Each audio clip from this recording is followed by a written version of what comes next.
Created by Hugo Garden. Z set? Okay. Let's dream. Take me a little dream, would you? To properly visualize the images and for a better experience, it is recommended to play at night in complete darkness and in silence. Thank you.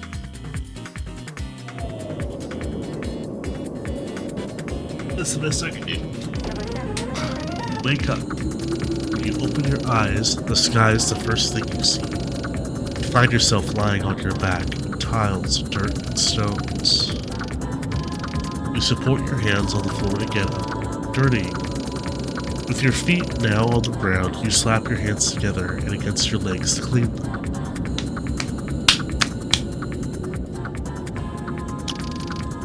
You look around. The orangish sky indicates that the sun is setting, or is it rising? You find it difficult to tell, especially since the sun seems to remain still. It is partially hidden behind some distant mountains, and its rays filter through the clouds that surround it, casting them over the landscape. Finally, you stop to look carefully at the most striking feature. Some short of strange edifications, a series of structures that cover the horizon as far as the eye can see, and extend in all directions. Only when you place your hand over your eyebrows to block out the light and squint your eyes, can you make out that, far away, they begin to disappear, and the last ones sink into the distant hills. In fact, you find yourself over one of them. They have a similar look to the one of the tower, an octagonal shape, and in their upper part, a small wall, whose height is slightly higher than the one of your knees, surrounds them.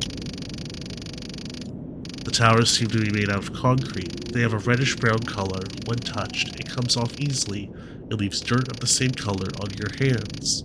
All the towers are found in a deplorable state, as if they had been there for hundreds of years. They are badly eroded, especially on the edges. Almost all of them present cracks, fragile-looking pieces that could fall off at the slightest touch, or damage areas through which you can even see the steel structure inside. Although you can only see those adjacent to yours, you notice that the floor of the towers is covered with ceramic tiles, some broken, others missing.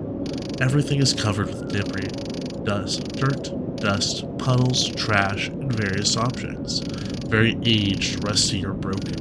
A dresser, cardboard boxes, a bicycle, papers and documents, broken wooden boards, trash bags, toys. Everything mixed together in a disorderly way. In some places, some vegetation has even grown, but it is all dry and discolored. Alright, so I just have some notes real quick. As somebody who has taken some creative writing classes, you have a lot of run-on sentences. Kind of hard to read. That and when you use the word "and," that is the end of a list of things that you're listing off. You use it in the middle. So either use less things or I don't know. There's some things you can fix in there. It's all really great so far. Amazing stuff. I'm loving it. I'm digging the world. I'm picturing myself there. But if I may just say, you do a lot of showing instead of telling. Or not a lot of showing instead of telling. You do a lot of telling instead of showing. You're not...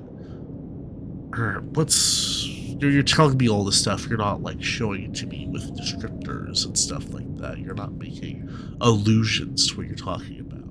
You're just telling me what is there. Does that make sense? I hope that makes sense. Like, you want to say stuff like, beads raced down their face.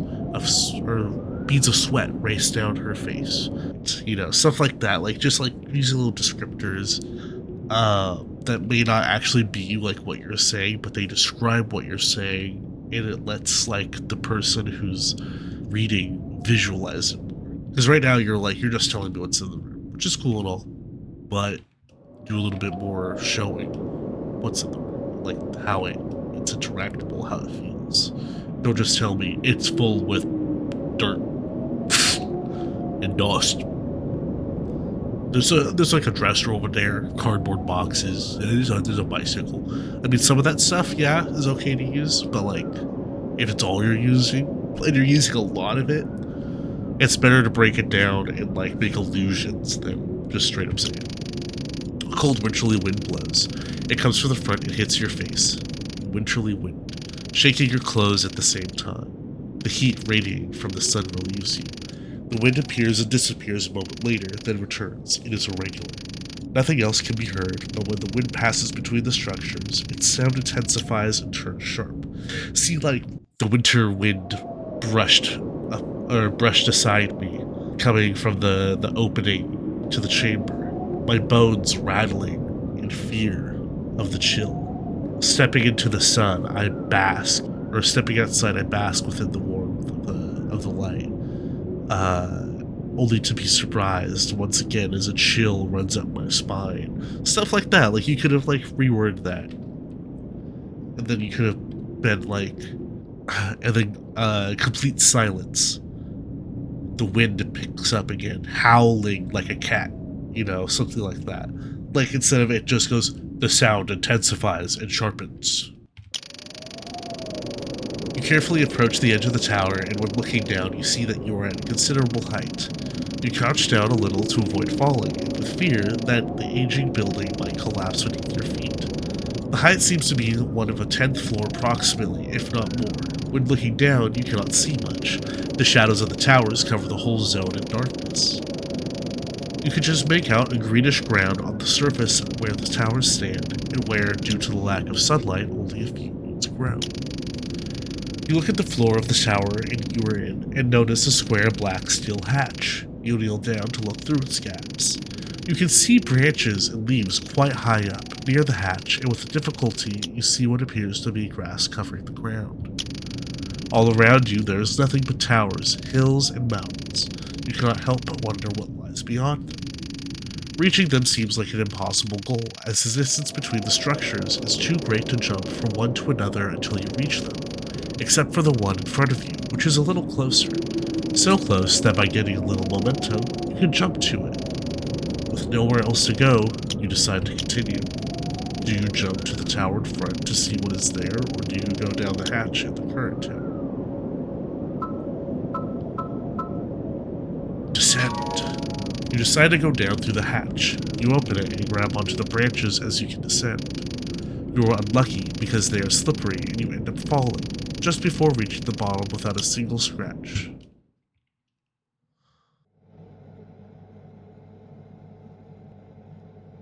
Okay. Once on the ground, you are able to see, in the center of the tower's interior, a tree with an unusual look, if you can even call it like that. Although its leaves are real, it gives the impression of having been taken out of a low-budget amusement park. It is made of plastic, or some kind of resin, and appears to have been spray-painted by someone who didn't really have much idea of what they were doing, and maintained the bark of a real tree. Its roots invade the surroundings, and its disturbing face watches you from the darkness with its drooping eyes. It presents a grimace that, due to its ambiguity, cannot be clearly distinguished. It could be a smile, or a gesture of displeasure or sorrow. The room is almost on complete darkness,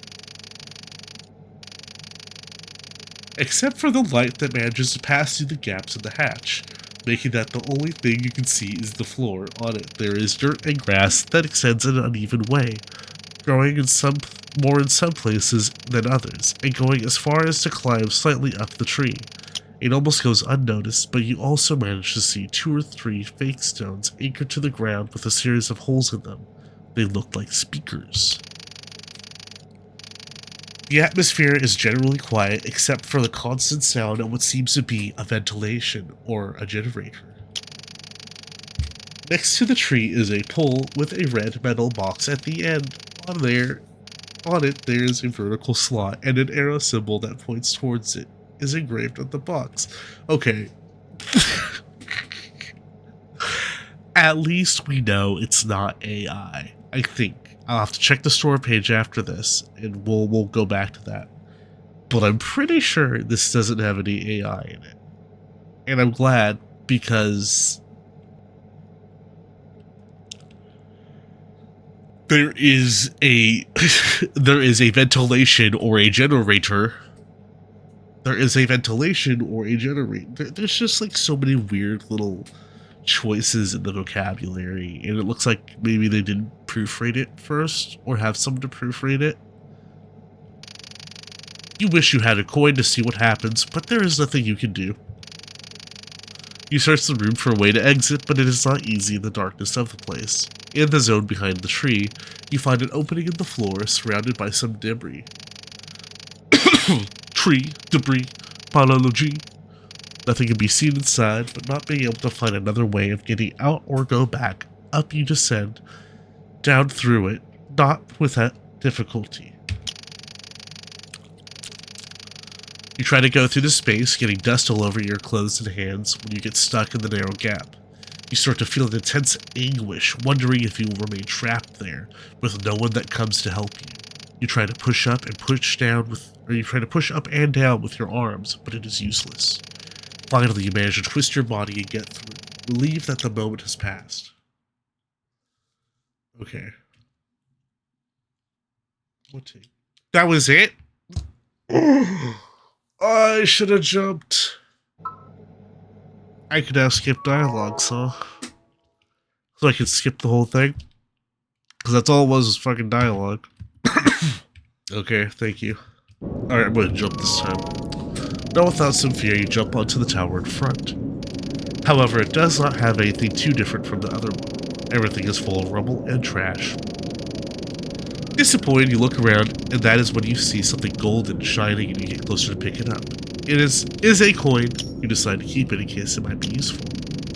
You look through the hatch, which is also located in the second tower. It is also dark, but to your surprise, the interior is very different. You can see that the floor is filled with water and that there are some rocks. There does not seem to be an easy way to get down. The height is greater than the one of the other hatch, as there is nothing to climb down. Despite this, you convince yourself that you will jump if there is no other choice. Having made sure that there is no other way other than one of these two, you must make a decision. Do you go down through the hatch in the first tower, or the one in the second? Let's go down the first one. We'll come back to this. You decide to go down the first hatch, you jump back to the tower where you woke up, open it, and grab onto the branches as you can't to descend. You were lucky because they're slippery and you end up falling just before reaching the bottom without a single scratch. But this time I have a coin. Let's see what it can do. You doubt whether to use the coin or save it in case it might be useful later. Do you insert the coin into the slot? I use it. You insert the coin into the box and hear how it falls inside. The eyes of the tree light up instantly and momentarily dazzle you. The speakers emit a metallic sound similar to that of a cash register. The tree remains motionless and is probably not designed to move, but it begins to speak with a deep, robotic voice. Thank you. Thank you. Luck smiles on the fortunate. Your lucky number of today is 6074. After naming your lucky number, the eyes of the tree turn off again. It returns to its lifeless state, and silence reigns again in the room. You search the room for a way to exit, but it is not easy in the darkness of the place. In the zone behind the tree, you find an opening in the floor surrounded by some debris. Nothing can be seen inside, but not being able to find another way of getting out or go back up, you descend down through it without difficulty. End of the demo. 6074. Thank you, Hugo Garden. I am going to reach out to you, Hugo, and I'm going to offer some help. This time we're going to go down to the water. Second with water. You decide to climb down the hatch of the second tower. You sit on the edge of it and jump. Due to the height, you cannot avoid hurting yourself a little and getting wet from the water flooding the floor.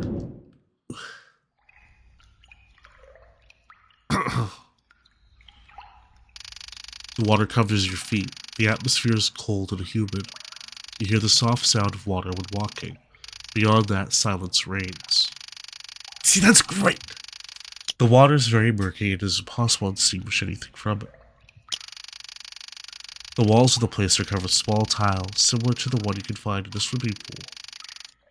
and are generally well preserved with the exception of some that have come loose or have lost their color over time. Left side of the room is full of stone statues of half-naked women who seem to stare at you, all of them oriented towards you without exception. It is impossible to determine their age. Many of them have cracks and have lost parts of their bodies, such as an arm. Oh, shit. I couldn't really see you ladies over there. On the walls and faces of the statues, the reflection of the water dances gently, making them sparkle slightly when the light hits the tiny droplets of moisture covering them, and offering the occasional opportunity of seeing some of their areas in greater detail. On the right, there are more statues. These, on the other hand, lie scattered on the ground and piled on top of each other carelessly, almost as if they had been despised. Their condition is also much worse. You feel like you have entered a place where you should not, almost as if the silence of the statues is pushing for you to leave. You cannot help but feel that they are alive, and that they will live here. Near the back of the room, you notice some sort of rounded well, also covered with these small tiles. You peer inside in a deep darkness that has no end. Having no other place to go, you gather some courage and step into the darkness. And that's it. Those are all three of the endings currently. Hugo. Gonna need to talk about this, buddy. But yep, I can skip dialogues. This seems like an interesting game. I want to play more of it. I want to see what you're gonna do with this. I will be playing the full release. I already have it wishlisted, I'm pretty sure. Please let me proofread. Please let me proofread, like, edit your stuff. I would like to help you out with that. Because you've got some good ideas. I love the art style. I love where the story's probably going to go. Can't wait to see the full release. Please let me help you. And I understand if English is not your first language, I can help you fix that for the English version specifically. And I can help with some of the German, if there's a German version. But I can definitely help with the English. And I want to. Please. This looks great. I can't wait to see the rest of it. Thank you again for watching.